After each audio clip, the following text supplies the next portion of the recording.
Bonjour à toutes et à tous, bienvenue dans notre nouvelle émission En marchant sur les traces des poilus, aujourd'hui consacrée à l'après-guerre et notamment au village détruit de la zone de Verdun.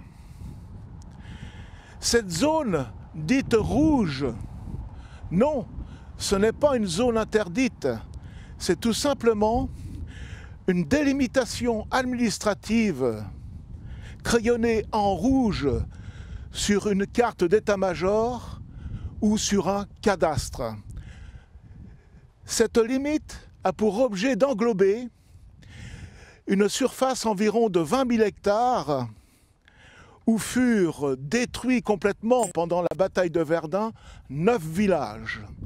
Aumont devant Samonieux, Beaumont, Louvemont, Côte-du-Poivre, Besonvaux, Fleury, Cumières, Douaumont, Vaux, Orne.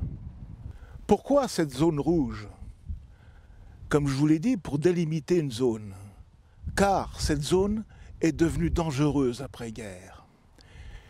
Ce terrain a été tellement labouré, bouleversé, où 60 millions d'obus durant ces 10 mois sont tombés sur ces 20 000 hectares que je viens de vous citer, que les villages et leurs alentours, leur environnement propre, finalement, étaient trop dangereux pour reconstruire, pour continuer l'agriculture, pour continuer l'élevage, tout simplement pour continuer à vivre tranquillement, paisiblement.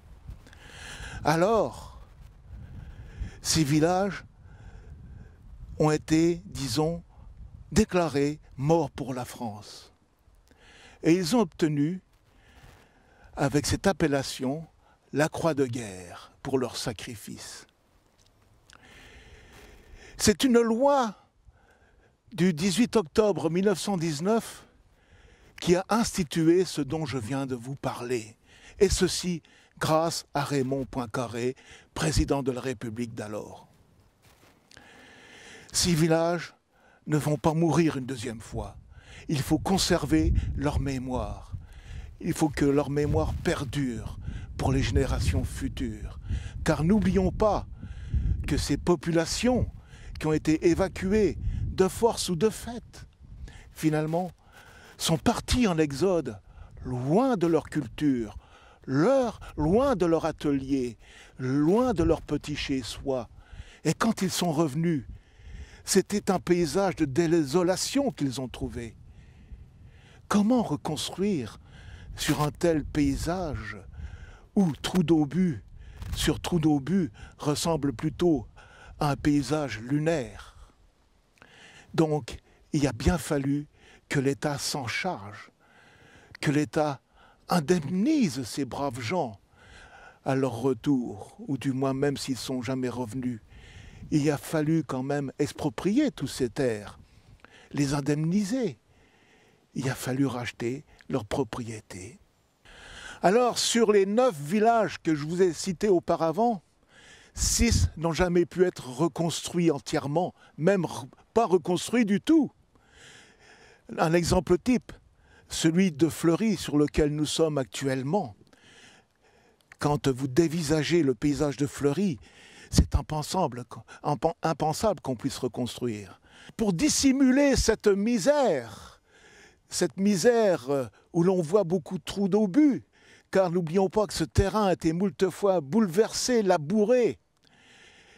Il y a eu un débat au Parlement après-guerre qui a institué, pour cacher ceci, de planter une forêt.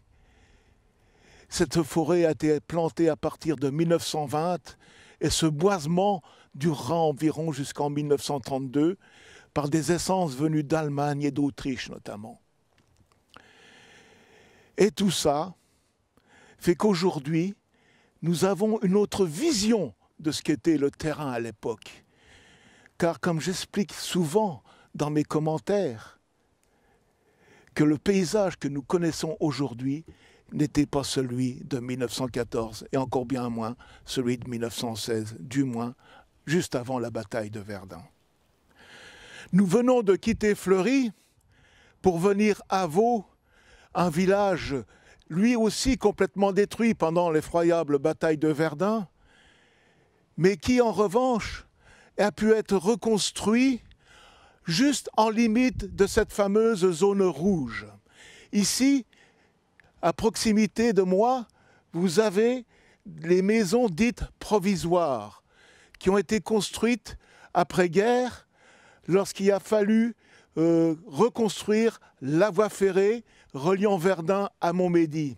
Et ces maisons dites provisoires ont accueilli en prime abord les ouvriers qui travaillaient sur cette ligne de chemin de fer. Et vous voyez finalement que leur conception a permis que ce provisoire dure encore, car elles sont désormais habitées et logent des familles. Ces villages qui ont été reconstruits ont été donc l'objet d'une nouvelle étude architecturale qui n'avait plus rien à voir avec les villages qu'on a connus à l'époque d'avant-guerre. Ils ont donc été reconstruits sur le mode d'un habitat dispersé, tel Maucourt-sur-Orne, Vaux maintenant, et beaucoup d'autres villages ainsi que nous allons voir, y compris Orne bientôt. Après Fleury, Vaux, dont nous venons de voir son mode de reconstruction, nous voici à Orne. Orne, aussi un village complètement détruit, pulvérisé entièrement. Et puis finalement, nous voyons aujourd'hui quelques maisons, derrière moi notamment, et ça ressemble à un petit hameau bien paisible. Alors si je vous ai dit que Orne avait été pulvérisé pendant cette effroyable bataille de Verdun, n'oublions pas que dès 1914, les Allemands ont occupé ce village et ils y ont commis des sévices. Ils ont déporté des gens et ils en ont fusillé. À voir ce monument face à vous, nous pouvons lire la liste de ces pauvres gens morts en captivité et les fusillés civils. Sans oublier bien sûr nos soldats tués à l'ennemi.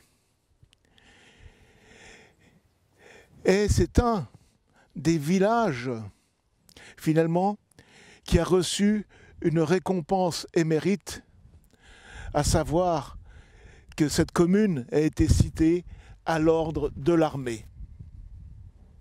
Dans ce décor pittoresque de cette église détruite pendant la bataille de Verdun, cette église d'Orne, je vais vous lire un extrait d'une vieille habitante de ce village, Clémence Saint-Vanne, un extrait tiré d'un livre édité par Connaissance de la Meuse, Village détruit, village reconstruit. Orne détruit. Mon mari était originaire d'Orne. Quand il est revenu, tout le village était pulvérisé. Il n'y avait plus une maison debout. Mon beau-père, après la guerre, était cantonnier. Il a donc travaillé dans le secteur pour refaire les routes. Mais il est mort en 1922 car il avait été gravement gazé. Mes beaux-parents avaient acheté un terrain à l'État pour y construire une maison. J'y habite toujours. Après la mort de mon mari, j'ai vécu seul ici durant 6 années. Puis, 2 autres maisons, dont celle de mon fils, ont été construites à côté. À la belle saison, nous sommes 9 habitants. En hiver, 7. Alors pour que la mémoire perdure concernant tous ces villages détruits que je vous ai énumérés tout à l'heure, il est bon de rappeler cette loi du 18 octobre 1919, voulue par Raymond Poincaré, qui permet donc de conserver la mémoire de ces villages. En instituant quoi? En instituant un conseil municipal qui ne s'appellera pas de cette façon, mais qui s'appellera une commission municipal. Et à sa tête, nous n'y trouverons pas un maire, mais un président de commission municipale qui sera aidé en cela par un assesseur et un simple conseiller. Donc, chaque village détruit, il y a 3 personnes pour s'occuper administrativement de ce village. Quels sont les pouvoirs d'un président de commission municipale? Eh bien, tout simplement les mêmes qu'un maire d'une commune normale. Il peut marier, il peut inhumer, il gère sa commune. Seulement, il y a une chose qu'il ne peut pas faire, c'est d'être déclaré grand électeur pour voter lors donc des élections sénatoriales. Lui-même n'étant pas un élu, car il est désigné. Alors, il bénéficie de quoi? Bien sûr d'aide. En 1987, pour aider ces pauvres communes à gérer leur domaine, l'État a décidé de les regrouper en CIVOM. Et maintenant, ces 9 communes du secteur de Verdun sont regroupées au sein de la communauté d'agglomération verdunoise du Grand Verdun. Et à ce titre, elles peuvent bénéficier de subventions pour aider à la gestion, à l'entretien de leur chapelle, comme ici derrière moi, l'entretien du site, la tonte, le fleurissement. Donc, selon l'importance de la commune détruite, une subvention donc afférente est allouée. Une particularité en Meuse, c'est que ces villages détruits ne sont pas rattachés à une commune comme dans les autres départements avoisinants ou d'ailleurs. Ils ont leur propre entité, ils ont leur propre personne morale. Ils sont déclarés communes à part entière. Si le département de la Meuse est déclaré en 6e position dans tous les départements sinistrés lors de la Grande Guerre, il n'en est pas moins que 400 communes occupées par l'ennemi, donc surtout dans le nord meusien, qui ont souffert terriblement. Ces 400 communes, donc il ne faut pas les oublier.